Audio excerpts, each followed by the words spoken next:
Malaysia is feeling the impact of the large number of Rohingya Muslims fleeing violence in Myanmar in recent months. Many of the new arrivals tell of horrifying ordeals they had to endure.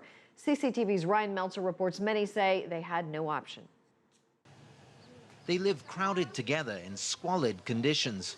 Some 40,000 Rohingya in Malaysia carry refugee cards issued by the United Nations Refugee Agency, UNHCR.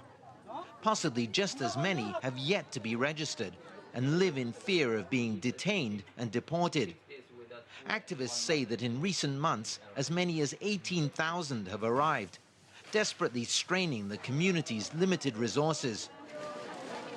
This man is now partially paralyzed after being slashed on his shoulder as he tried to flee a mob in his hometown before escaping to Thailand.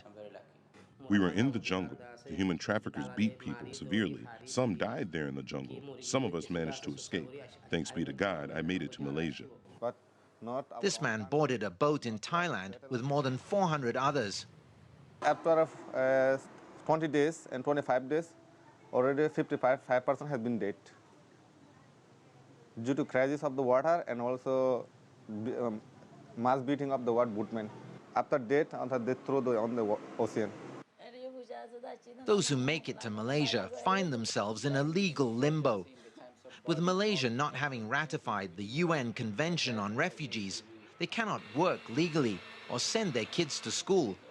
Even children like these, who were born in Malaysia. Last year, Malaysia's Minister of Home Affairs said the government would look at granting refugees work permits, although nothing has come of that. And Immigration Department officials say they oppose the idea, believing it would attract more would-be refugees. But those fleeing the violence in Myanmar say it's not a matter of choice. This woman says human traffickers killed her husband as they fled via Thailand. There's no hope to return to my country.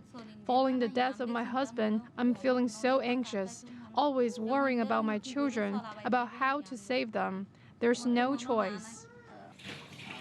Naima prays the UN will resettle her and her children to a third country.